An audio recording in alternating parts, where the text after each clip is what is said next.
আজকে আমরা এই যে পুঁই শাক আলু এগুলো কেটে নিয়েছি, সুন্দর করে কেটে নিয়েছি। পুঁই শাক দিয়ে চিংড়ি মাছ দিয়ে রান্না হবে। এই যে সব কিছু কাটা হয়েছে। এবার আমরা পুঁই শাকের ডাটা আর আলুগুলো সিদ্ধ করে নেব।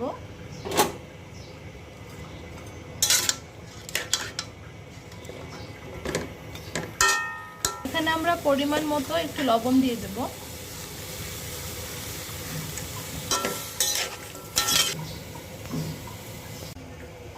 দেখি এবার ডাটাগুলো সিদ্ধ হলো কিনা।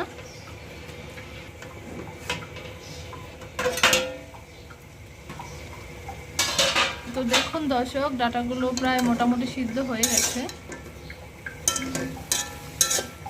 আমরা হালকা সিদ্ধ করে নিয়েছি।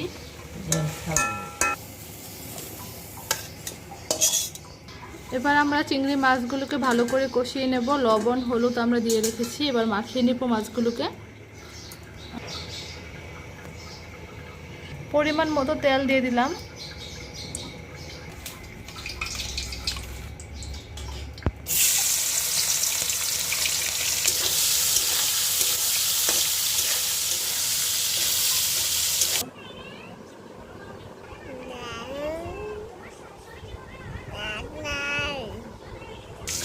কষানো হয়ে গেছে, এবার আমরা নামিয়ে নেব।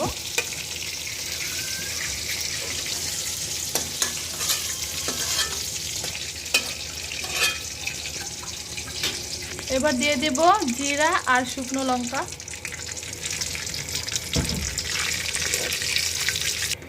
এবার দিয়ে দেব পেঁয়াজ আর কাঁচামরিচগুলো।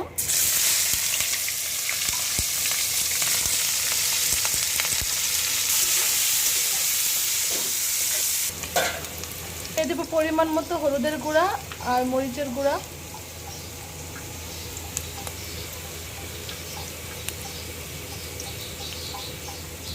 অল্প একটু জল।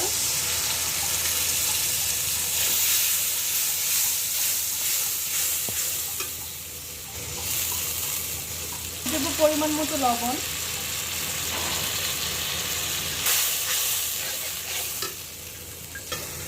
এবার দিয়ে দেবো ডাটা আর আলুগুলো।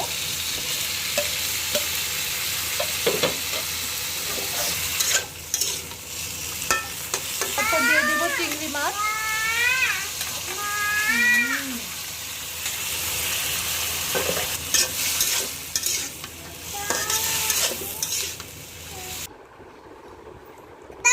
এবার আমরা পাতাগুলো দিয়ে দেব।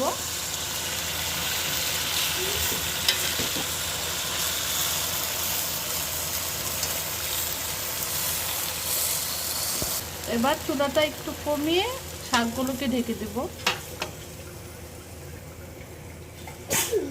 জিরা আর পেঁয়াজটা ভালো করে বেটে নেব।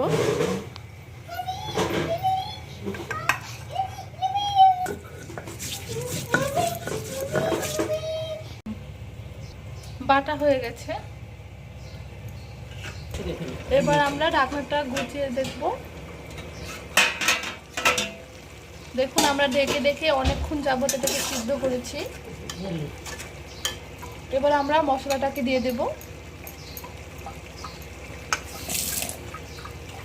এখানে আমরা কোনো জল দেইনি, যা জল ছিল শাকে সেটুকু দিয়েই ঢেকে ঢেকে আমরা সিদ্ধ করেছি।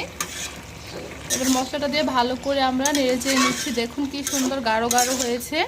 আর জল না দিলেও কিন্তু শাক থেকে যে জলটা উঠেছে সেটাতে কিন্তু ভালোই সিদ্ধ হয়ে গেছে, যেহেতু অনেকক্ষণ ঢাকা দিয়ে রেখেছিলাম। এবার এটা আরেকটু হলে তারপর আমরা এটাকে নামিয়ে ফেলবো। সেই পর্যন্ত আমাদের সাথেই থাকুন। এবার কিছুক্ষণ আরও জাল দেওয়ার পরে দেখি কি অবস্থা। এই যে দেখুন হয়ে গেছে।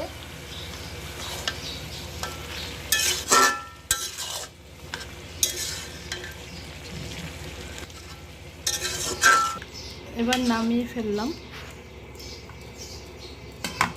দেখুন কালারটা কত সুন্দর এসেছে। আর খুব সুন্দর কিন্তু একটা স্মেল বের হচ্ছে। যারা ক্যামেরার ওই পার থেকে দেখছেন তারা হয়তো এই গন্ধটা পাচ্ছেন না। খুব সুন্দর হয়েছে, খেতেও নিশ্চয়ই খুব ভালোই লাগবে।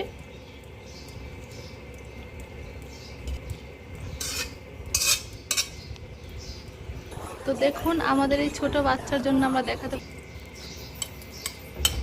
তো দেখুন দর্শক, বাচ্চাদের জন্য আমরা খুব ভালো করে করতে পারলাম না, তবুও চেষ্টা করছি যতটুকু পেরেছি। আপনারা আমাদের সাথেই থাকবেন। আজ এই পর্যন্তই শেষ করলাম। অবশ্যই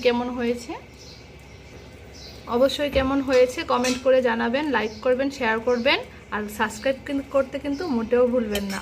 সবাই ভালো থাকবেন, ধন্যবাদ।